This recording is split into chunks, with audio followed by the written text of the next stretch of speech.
Hello, good morning. तर आज आहे संडे. संडे स्पेशल आमच्याकडे होतं बेसन पिठाची पोळी आणि पनीर फ्राय केलेले होते, शॅलो फ्राय. त्यानंतर इथं मुलांचा नाश्ता करून निवांत टी व्ही बघत चाललं होतं आणि फक्त अन्वीची अंघोळ झालेली होती. बाकी सगळे बुरशे होते. त्यांना कसंबसं रेडी केलं आणि इथं नील बसलेला होता ग्रीटिंग कार्ड बनवायला. कारण आज फादर्स डे आहे, तर त्याने सुंदर असं कार्ड बनवलेलं होतं त्याच्या पप्पांसाठी.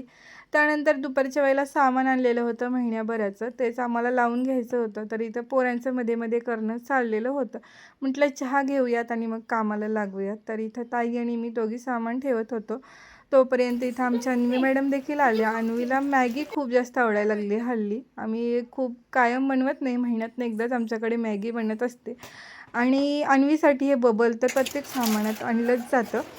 त्यानंतर इथं पोहे भिजत घातले, कांदा वगैरे चॉप करून घेतला आणि फोडणी दिली आणि पोहे कांद्यामध्ये घालायच्या आधी मी या पद्धतीने गाठी वगैरे काढून घेत असते, जेणेकरून पोह्यामध्ये गाठी दिसत नाहीत. एकसारखा मोकळा-मोकळा पोहा दिसतो. त्यानंतर याच्यामध्येच मी चटणी, हळद, मीठ आणि हवे असेल तर साखर याच्यामध्ये ॲड करून सगळं मिक्स करते आणि मगच कांद्यामध्ये ॲड करते. याच्याने खूप छान टेस्टी पोहे बनतात. सगळीकडे मीठ आणि तिखट व्यवस्थित लागलं जातं. तर आपलं कसं असतं, एक टास्क करताना अनेक टास्क करायची आपल्याला सवयच असते. हात काय आपला मोकळा राहत नाही. तर कांदा भाजतोय त्याच्याकडे बघत बसण्यापेक्षा म्हटलं चला कडधान्य कंटेनरमध्ये काढून घेऊयात. तर म्हणून मग मी सगळे कडधान्य काढून घेतले. तोपर्यंत आपला कांदा देखील भाजला.